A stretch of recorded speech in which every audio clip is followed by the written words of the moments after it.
Hi, my name is Elliott Muscat. I'm a creative director and co-founder of Capsule Studio.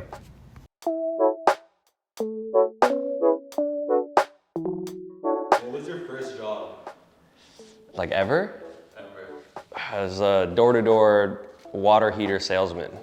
Terrible, but good lessons in there. What did your parents do, and how did that influence you growing up? I do a lot of therapy, actually. I do like therapy once a week to further understand myself. When you further understand yourself, you can understand how you can put your true self into your art. And what I found is, as much as I don't want to believe it, a lot of who we are is our parents, and you can't really fight it. You can change how you view that perspective, but I'm exactly my mom and my dad put together, no matter what I do to think I'm not. So my dad is a business salesman, which is probably where I get this whole thing from. My mom is an introverted artist. So of course, half my brain is always thinking about marketing and business and how do I leverage. The other side is just wanting to paint and make art all day. So I went to school for advertising because of that. I slowly became a director and then a creative director, because creative direction actually is very much so a business thing as well. You need to be able to know how to take an idea and actually see how it's marketable. It's not just about the product, it's about how it makes sense. So my brain is always just dad, mom, dad, mom. So yeah, I think it's completely shaped who I am, and I think our parents have, whether we like it or not, a massive influence on who we become as a person. Who's the most underrated artist?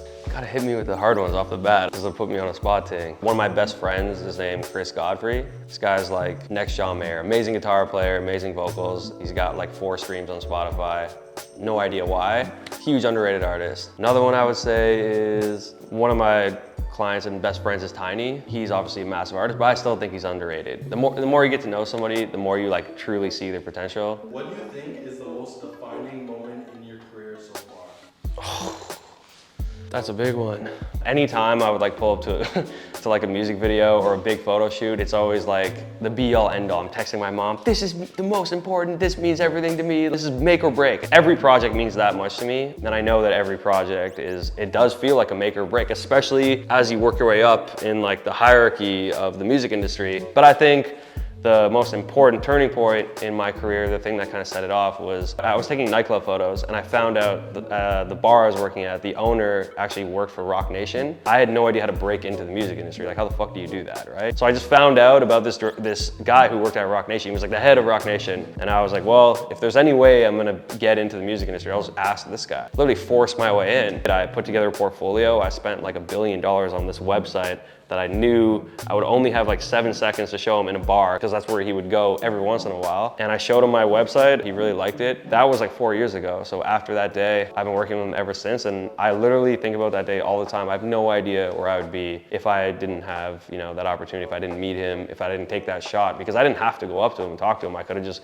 waited for an Instagram DM, but I was just fuck that. I'm getting in this industry no matter what, and this is what I'm gonna do, and you're gonna like my portfolio. That was it for me. That universe presented that opportunity, and I didn't take no for an answer. What is the most impactful lesson learned?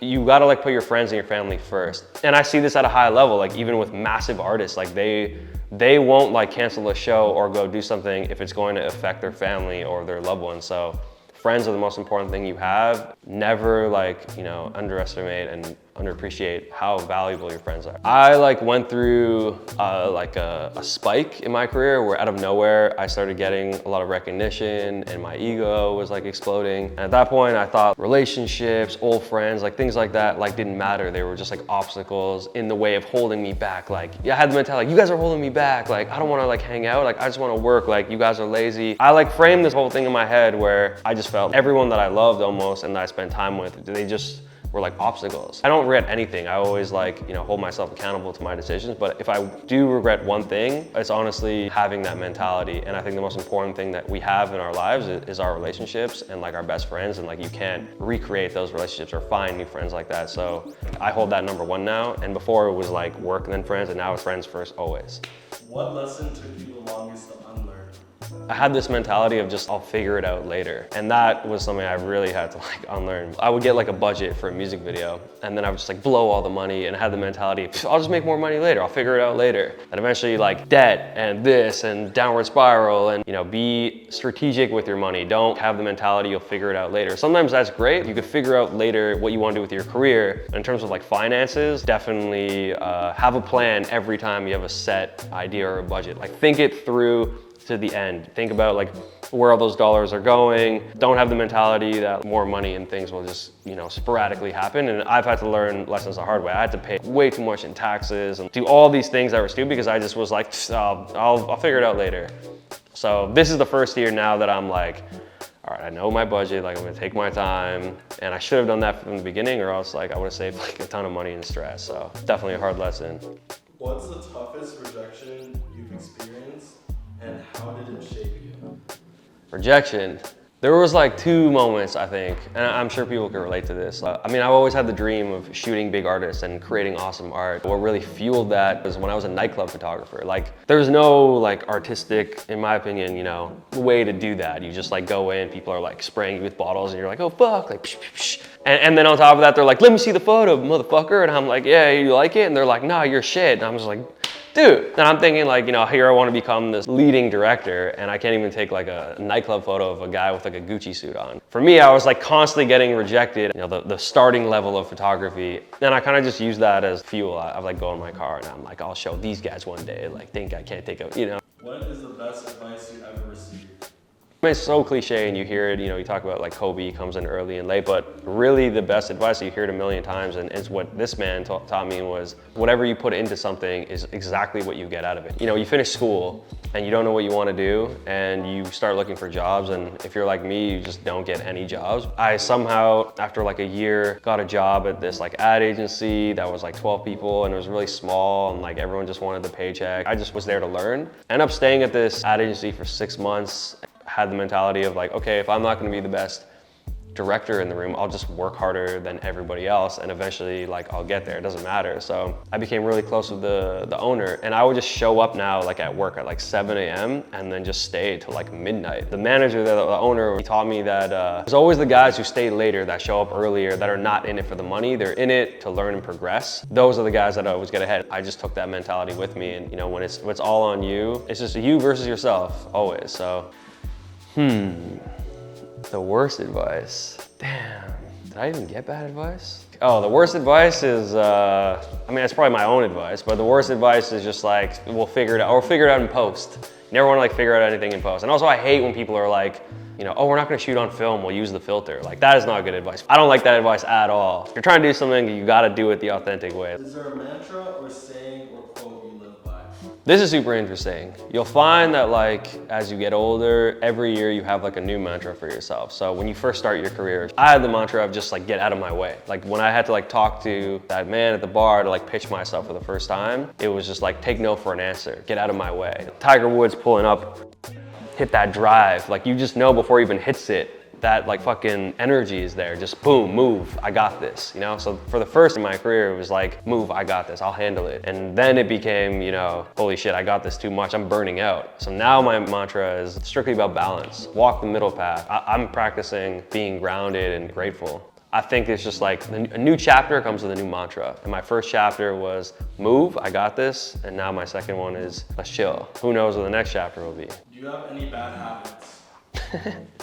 Bad habits. Let's save this one for the rated R version. I mean, I can get overly excited and like influenced in my environment. So, I'll tell myself I'm not drinking for the whole year. Like, this is great. I'll hang out with someone, they're like, yeah, like no drinking, no smoking. And then I'll go see a friend I hadn't seen in years and he's like, let's do a shot. And I'm like, make it 5. So I think discipline, I guess, is something I can work on. What about good ones? Good habits? Yeah.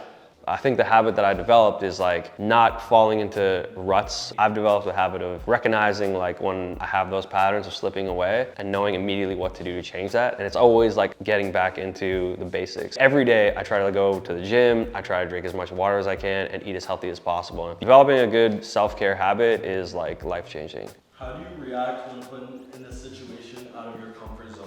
This is a cool lesson that I learned a long time ago. I think it's like a Tony Robbins thing or something, but what you gotta do is like dance with the nervous energy, because the nervousness and anxiety is also excitement, depending on how you frame it. It's like the last music video I shot was a huge budget, it was like 200K, and it was like all riding on me. And I'm alone in my hotel room the morning of, and I'm in my underwear, and it's like 11 a.m. Pull open the blinds, there's people everywhere. Like I'm in like this massive hotel in Miami, and there's all these windows looking in, and I'm like so nervous. And I'm like now spiraling, thinking like, this is a narrative one. everyone. I've never done this. What if it goes wrong? Just bad way of thinking. I gotta do something with these nerves. I think I was actually like fully naked and I was just listening to like nonstop by Drake, bouncing up and down, like screaming the lyrics. And I just like had it on replay for like 20 minutes to the point where I built myself up so much. I just started like kicking things over in the hotel room, kicked over the nightstand, flipped the tape, and I'm then like screaming. And like, I think at one point the like maid or whatever like knocked on the door and they're like, what's going on? And I was like, oh, sorry, like I'm fine. You know, figuring out ways, what to do with that form of nervousness and anxiety. You want to channel it to be positive energy and not let it downward spiral into, you know, making you crumble. Where do you see yourself in 5 years? That's such an interesting question.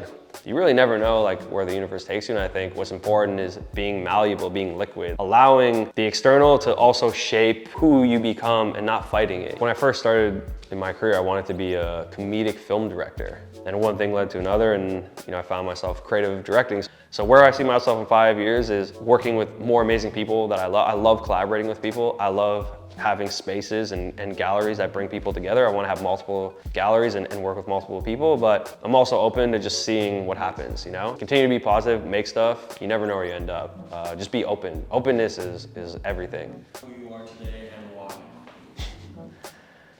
No, I hate myself. No, that's such a tricky question. Practicing being proud of yourself is probably more important than just answering the question. I'm proud of myself for overcoming all the challenges and lessons that I learned, and I think I'm proud of myself for just being a better person. It's easy to let your career and fame and certain opportunities take you in one direction, but I've done a great job of bringing that back and becoming a better person and still trying to give back and teach and learn and do whatever I can. So I'm definitely proud, and I'm proud of you guys. There we go, first interview done. Let's go.